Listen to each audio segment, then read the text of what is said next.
Welcome back. మనం చూస్తే AP assembly ఎన్నికల ఫలితాల్లో కూటమి అభ్యర్థుల హవా కనిపిస్తూ ఉంది.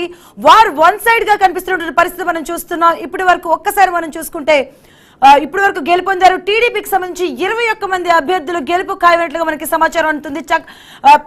సంక్లిష్టమైనటువంటి సమాచారం మనకు అందుతూ ఉంది. అలాగే జనసేన పార్టీ నుంచి 16 మంది కూడా ఇప్పటి వరకు ఆధిక్యంలో ఉన్నారు. టీడీపీ 113 మంది ఆధిక్యంలో కొనసాగుతూ ఉన్నారు. 21 మంది కూడా తమ విజయాన్ని కైవసం చేసుకున్నారు. అలాగే జనసేన పార్టీ 4 తమ విజయాన్ని తమ ఖాతాలో వేసుకోవడం జరిగింది. మనం చూసుకుంటే ఎగ్జిట్ పోల్స్ కి కంప్లీట్ గా ఏవైతే చెప్పడం జరిగిందో కూటమి హవా కంప్లీట్ గా కనిపిస్తుంది. ఏపీ అసెంబ్లీ ఫలితాల్లో మనం ముఖ్యంగా చెప్పుకోవాల్సింది పిఠాపురం స్థానానికి సంబంధించి కూడా పిఠాపురం స్థానం వైసీపీ కూడా ఎవరైతే పరిపాలనా నాయకులు ఉన్నారో వాళ్ళంతా కూడా 3 స్థానాలకు సంబంధించి ప్రత్యేకమైనటువంటి ఫోకస్ పెట్టడం జరిగింది.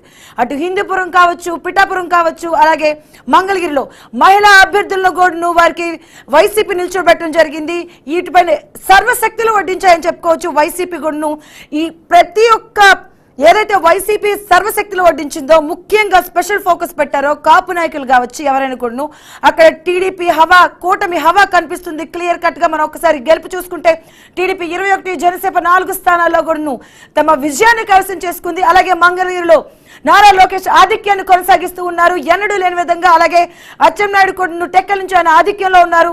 కూటమి అభ్యర్థుల హవా ఫుల్ గా కనిపిస్తుంది. రైట్. అలాగే మనతో పాటు అమరావతి నాయకురాలు జేఏసీ నాయకురాలు రాధికా గారు, అలాగే శివశంకర్ గారు అనలిస్ట్ గారు ఉన్నారు. గుడ్ ఆఫ్టర్నూన్ అండి. ముందుగా రాధికా గారు, సో మీరేమంటారండి? కనిపిస్తుంది క్లియర్ కట్ గా మనకు కనిపిస్తుంది 144లో టీడీపీ, అలాగే జనసేన 21 స్థానాల్లో, అలాగే బీజేపీ 7 స్థానాలకు సంబంధించి క్లియర్ గా వార్ వన్ సైడ్ గా కనిపిస్తున్నటువంటి పరిస్థితి. వైసీపీ ఏదైతే వైనాట్ 175 చెప్పిందో అది కూటమి అభ్యర్థులకు మనం అభివర్ణించుకోవాల్సినటువంటి పరిస్థితి వచ్చింది. ఈ రోజండి భారీ విజయాన్ని చవి చూసామండి. అయితే మెయిన్ గా మాజీ ముఖ్యమంత్రి గారు జగన్మోహన్ రెడ్డి గారు అసలు ఫైనాన్షియల్ డిసిప్లిన్ అనేది లేదండి జగన్మోహన్ రెడ్డి గారికి. నిన్న కూడా 4,000 కోట్ల రూపాయలు అప్పు అడిగాడండి. మరి ఏం చేద్దామనో, మరి ఈ ఖాతాలో వేసుకుందామనో, మరి ఈయన సూట్ కేసుల్లో పెట్టుకొని లండన్ వెళ్ళిపోదామనో, మరి దేనికి అడిగాడు మరి మనకైతే తెలియదండి. ఫైనాన్షియల్ డిసిప్లిన్ అనేది కానీ, పాలిటిక్స్ లో డిసిప్లిన్ కానీ, కుటుంబ పరంగా డిసిప్లిన్ లేని వ్యక్తి రాజకీయాలకి పనికిరాడు, ముఖ్యమంత్రిగా పనికిరాడు అని చెప్పి ప్రజలందరూ కూడా ఈ రోజు ప్రజా తీర్పిచ్చారండి. భారీ విజయాన్ని కూటమికి ఇచ్చారండి. ఇవాళ ఇక్కడ అమరావతిలో ఎంత సంపద నాశనం చేశాడు అంటే కోతవేటు దూరానికి కూడా హెలికాప్టర్లో వచ్చి శంకుస్థాపనలు చేయటము, మరి తన వైసీపీ రంగులన్నీ బిల్డింగ్స్ కి పరిస్థితి కదా. అవునండి. అసలు సంపద సృష్టించాల్సింది పోయి ఒక నాయకుడు ప్రజా సంపదని ఇలా దుర్వినియోగం చేసి ఎక్కడికి పడితే అక్కడికి హెలికాప్టర్లో వెళ్ళటము, ఇక్కడ కోతవేటు దూరానికి హెలికాప్టర్లో వెళ్ళటము, రంగులేయటము, మరి దేవాలయాన్ని, మరి మనం ఎవరైనా దేవాలయానికి వెళ్తామండి భగవంతుని పూజించుకోవడానికి, మరి ఆ దేవదేవుణ్ణి ఇంటికి రప్పించి 4 కోట్లు ఖర్చు పెట్టి ఇంట్లో సెట్టింగ్ చేసి మరి చేశాడంటే ఇది ఎవరి సంపద? ఇది ప్రజా సంపద కాదండి, ప్రజల యొక్క సంపద కాదా? మరి నీ సంపద లాగా మరి ఏంటో నీ జేబులో ఏందో ఖర్చు పెట్టినట్టు ప్రజల సొమ్మును ఖర్చు పెట్టి ఒక డిసిప్లిన్ అనేది లేకుండా ఇన్ని కోట్లు ఖర్చు పెట్టి మరి రాజధాని మరి కట్టాలంటే ఎన్నో లక్షల కోట్లు అవుతాయి అంటున్నావు. మరి ఈ లక్షల కోట్లన్నీ మరి ఇలా వృధా చేస్తే ఎక్కడి నుంచి వస్తాయి? మరి వాళ్ళ సంపద సృష్టించడానికి 10,000 ఎకరాల భూమి ఉంది అమరావతిలో.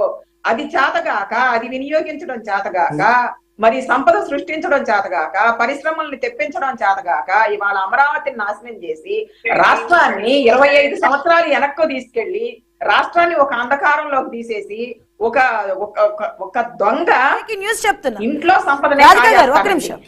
ఇంకొక బ్రేకింగ్ న్యూస్ చెప్తా. ఎన్టీఆర్ జిల్లా పెనుగంచిప్రోలు మండలంలో ఏదైతే ఉందో సుబ్బాయిగూడెంలో ఘర్షణలు తలెత్తున్నాయి. ఇక విజయోత్సవానికి టీడీపీ సిద్ధమవుతున్న సమయంలో వైసీపీ కార్యకర్తలు దాడి చేయడం జరిగింది. అంటే ఇంకా ఈ దాడులు ఇంకా కొనసాగుతూనే ఉన్నాయి. ఈ దాడులు కొనసాగుతున్నాయి అంటే వీళ్ళు దౌర్జన్యం అండి, వీళ్ళు గోండాలు, వీళ్ళు రౌడీలు. అందుకే ఇవాళ అంతం చేద్దామని, ఈ జగనాసురు వధ చేద్దామని ప్రజలు తీర్పిచ్చారు. ఇంకా సిగ్గులేదు వీళ్ళకి, ఇంకా బుద్ధి రాలేదు వీళ్ళకి ఎంత పతనాన్ని చూపించినా కూడా ప్రజలు వీళ్ళకి సిగ్గులేదు. ఎవరి ప్రాణాలు తీద్దామని, ఎవరి కుటుంబాలను తీద్దామని చెప్పి వీళ్ళు ఈ దాడులు చేస్తున్నారండి. మొన్న కూడా దాడులు చేశారు కదా, మొన్న దాడులు చేశారు, అయిపోయింది. మరి ఇప్పుడు మళ్ళీ దాడులకు మొదలు పెట్టారు. ఈ దాడులు చేయడానికి వెనక హస్తం ఉంది, ఈ నాయకుల హస్తం ఉంది. ఈ నాయకులు ఏంటంటే వీళ్ళు గోండాలు, వీళ్ళు పుట్టకే గోండా పుట్టక, వీళ్ళ కుటుంబాలే గోండాల్లో వచ్చిన కుటుంబాలు అన్నమాట.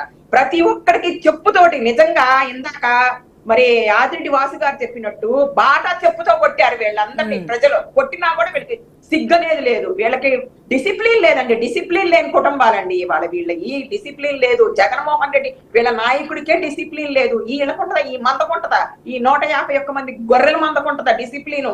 వీళ్ళకు ఉండదు కాబట్టి వాళ్ళ రాష్ట్రాన్ని ఇలా నాశనం అయిపోద్ది. ముందు కూడా వీళ్ళకి అధికారం ఇస్తే నాశనం అయిపోయింది. ఇలాంటి మరి వీళ్ళు బానే ఉంటారు. కుటుంబ